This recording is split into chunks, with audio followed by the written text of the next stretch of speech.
자, 뉴스 플로우를 따라가다 보면 흐름이 보입니다. 이번에는 밤사이 나온 투자 뉴스 꼼꼼하게 확인해 보면서 전략과 종목 챙겨가 볼게요. LNS홀딩스 김선영 대표 그리고 교보증권 김효진 대리와 함께합니다. 어서 오세요. 맞습니다. 안녕하세요.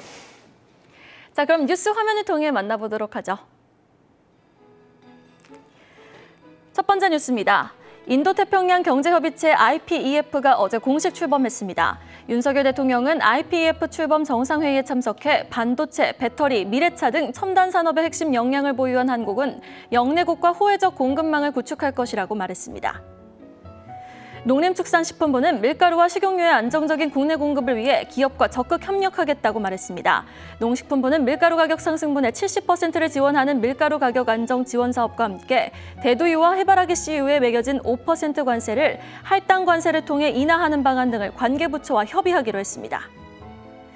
HK노엔이 기존에 보유한 천연두 백신을 활용해 원숭이 두창에 대한 예방 효과를 확인하는 임상시험 준비 단계에 착수한 것으로 확인됐습니다. SM그룹의 컨테이너 선사인 SM상선이 한 달 사이에 HMM 주식 2,350억 원가량을 사들였습니다. SM상선은 HMM 주식 266만 6,667주를 800억 원에 매입했다고 공시했습니다.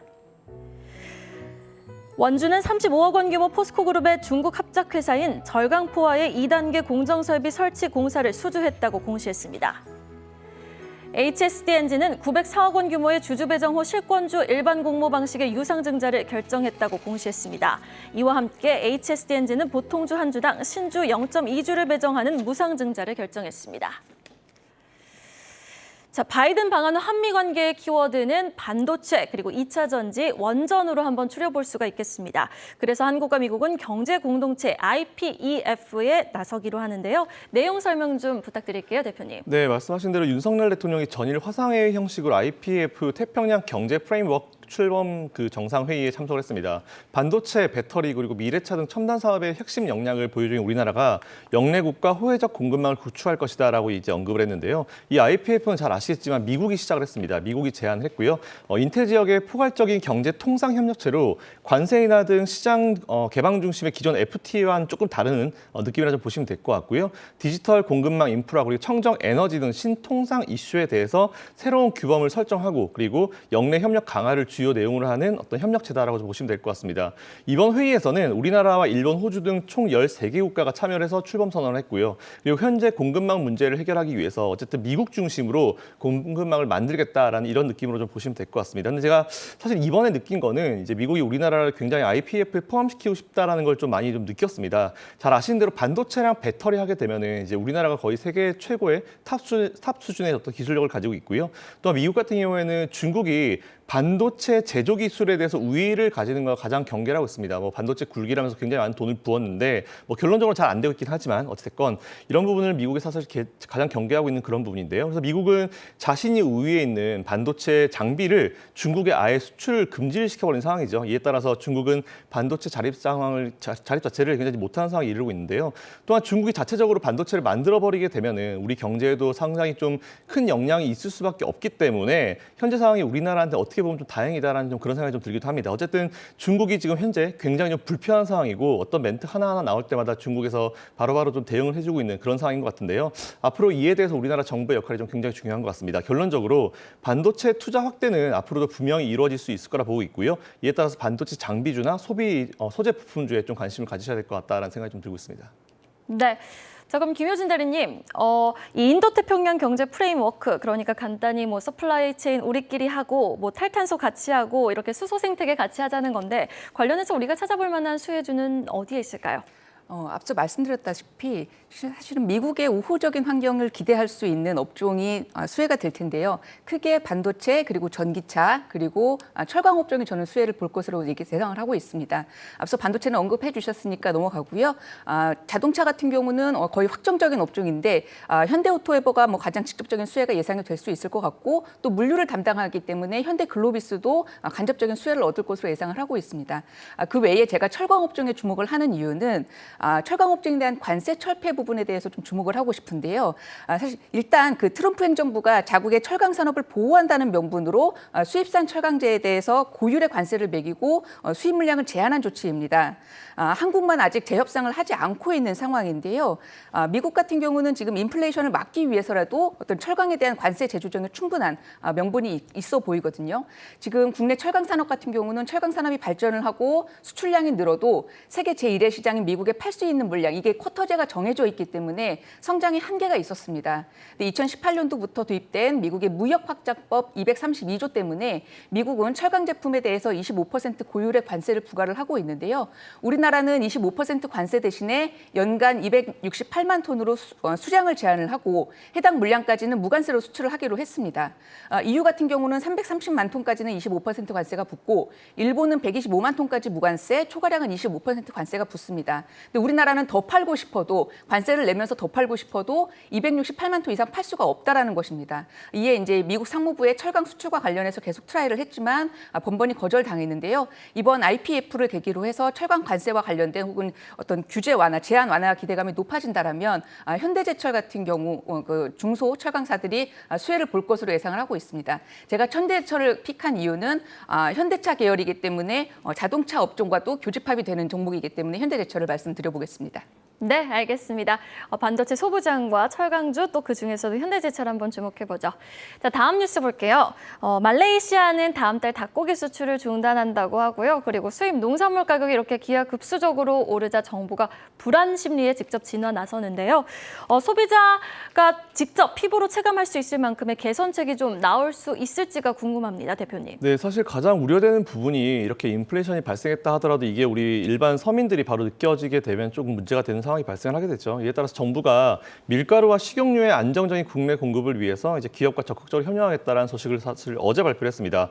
농림축산식품부 장관이요. 전일 간담회에서 최근 공급망 문제는 안보 차원에서 해결해야 된다라는 그런 얘기를 했고요. 최근에 보면은 외식 가격 공표제라는 게 있는데 이것도 폐지하겠다라고 얘기를 했습니다. 이건 뭐냐면은 김밥이나 햄버거, 치킨, 떡볶이 같이 총 12개 외식 제품에 대해서 일부 프랜차이즈의 가격 변화를 이제 등락을 매주 공표를 하는 건데요. 사실 이거는 그동안 이제 가격 정보가 이미 공개된 상황이어서 이게 실효성이 있나라는 회의론이 사실 계속됐는데 어쨌든 이거를 없애겠다는 얘기까지 했습니다. 일단 앞에서 말씀드린 대로 식용유와 밀가루 가격 같은 경우는 상승분의 70%를 정부에서 지원하고요. 그리고 20%는 업계에서 지원을 하고 10%는 소비자가 부담하는 방식으로 밀가루 가격 안정에 지원 사업에 546억 정도를 이번 책정했다라는 그런 소식이 좀 들려오고 있습니다.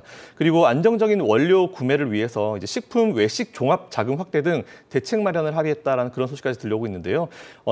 어저께 현장 점검을 한번 해보니까 현재 대두유 공급에는 문제가 없는 것으로 나왔습니다. 하지만 수입 가격 인상으로 인해서 업계 부담이 굉장히 큰 상황임을 확인을 했고요. 이에 따라서 대두유와 해바라기 씨유에 대해서는 매겨진 5% 관세를 할당 관세를 통해서 인하하는 방식으로 또 얘기를 하고 있습니다. 따라서 현재 주가가 좀 많이 반영되고 있는 식료품 관련 기업이나 아니면 공급망 문제로부터 시작된 외식 관련 기업들 좀 관심을 가져야 될지 좀 고민을 해야 되는 상황이다라고 좀 말씀드리고 싶습니다. 네, 진짜 고민을 해봐야 되는 상황인 것 같은데 김효준 대리님, 관련해서 테마성으로 반짝하는 종목 말고 실적도 받쳐주는 좀 믿고 갈 만한 찐 수혜주 뭐가 있을까요?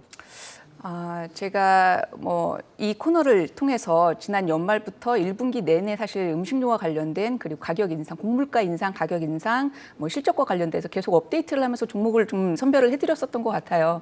그런데 불안정한 수급 전망으로 국제 곡물 가격은 연말까지 강세가 전망이 되고 있습니다.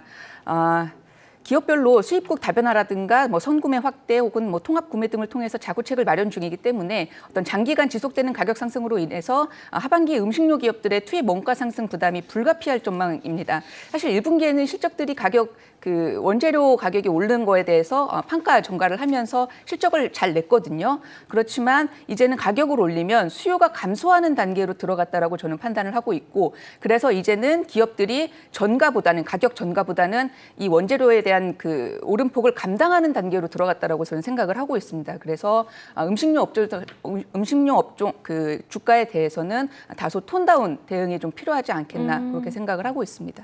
네, 알겠습니다. 자, 그러면 이어서 바이오 뉴스도 한번 체크를 해보도록 할게요. 전거래일 이 원숭이 두창 테마가 또 부각을 받았습니다. 최근 미국과 유럽에서 원숭이 두창 환자가 급증하고 있다는 소식인데요. 이 소식 속에 HK 이노엔이 부각을 받았는데 부각을 받은 이유가 정확히 장후 뉴스에서 또 한번 소식으로 확인이 됐죠? 네, 사실 이런 정보가 나올 때마다 저는 좀 심쿵하게 좀 심장이 또 내려앉습니다. 왜냐하면 코로나19 때문에 우리가 굉장히 놀란 상황인데 또 이런 어떤 질병이 발생해가지고 또 이게 시장에 영향을 줄까 굉장히 많은 분들이 고민하셨을 텐데요. 일단은 국산 천연두 백신을 생산하는 HK 이노엔이 이 백신을 원숭이 두창 예방 용도로 허가를 위한 절차를 돌입했다는 소식이 좀 들려오고 있습니다.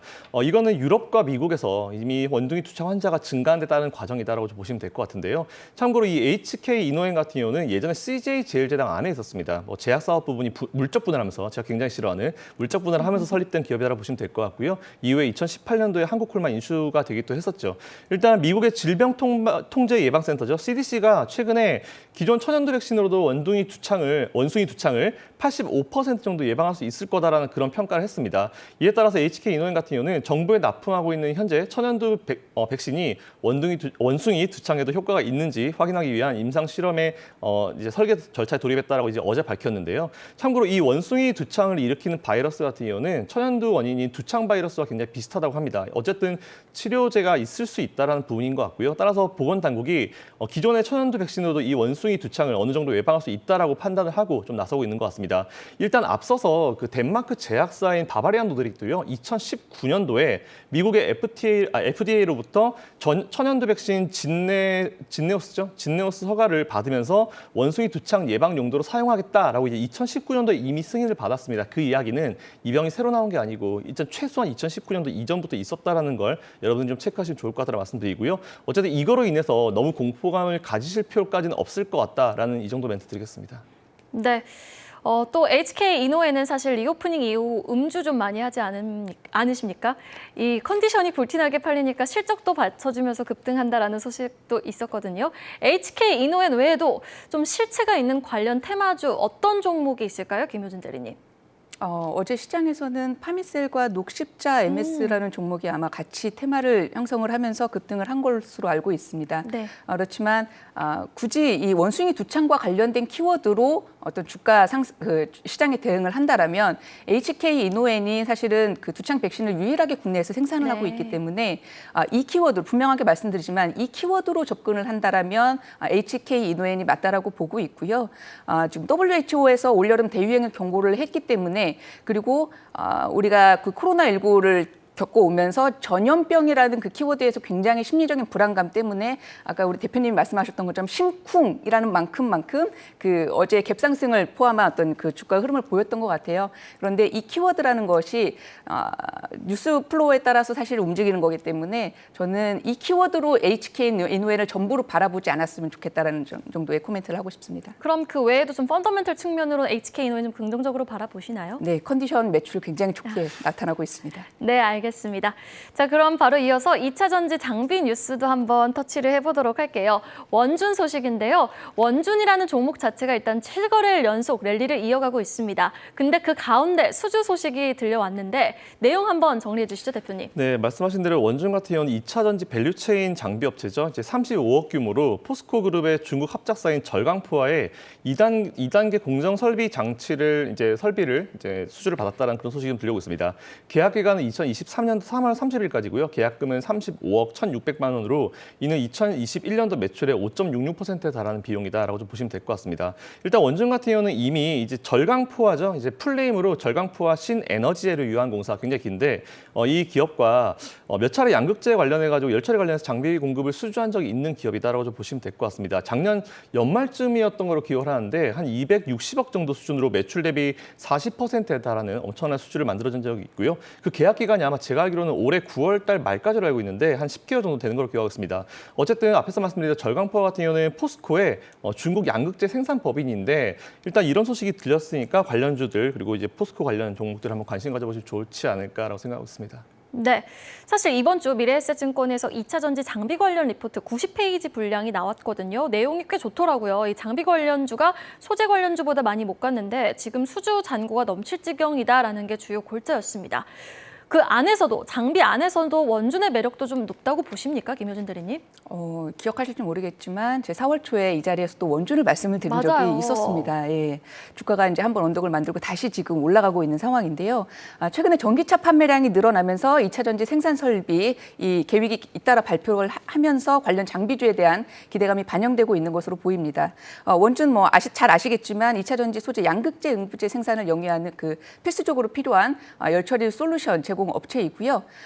양극재에 대한 그 시장 점유율은 뭐 앞서 설명드렸으니까 넘어가고 추가적으로 좀 바라봐야 될 포인트 중에 하나가 지난해 1월 열처리 기업인 독일의 아이젠만을 인수를 했는데요. 전고체 전지 관련 모멘텀을 보유를 했다라는 것입니다.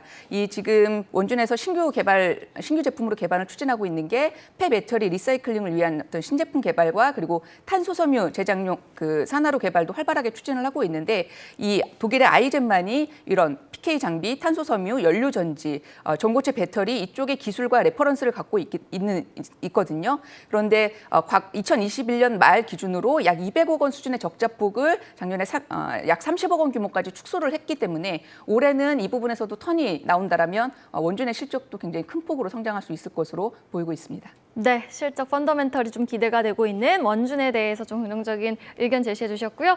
오늘장 전략 한번 들어보도록 하겠습니다. 뉴욕 증시 반등에 성공했지만 선물 주가 지수는 또 빠지고 있습니다.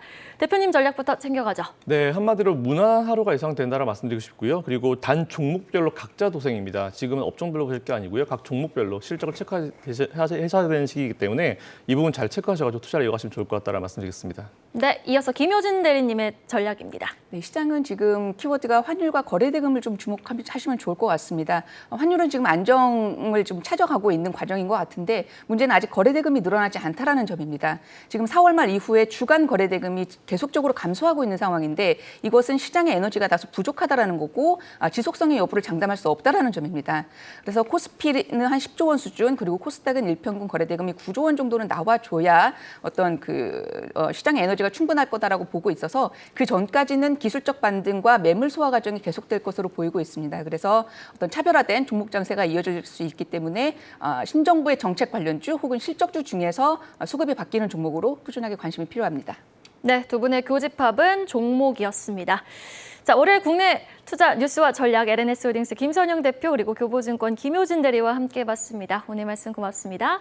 감사합니다.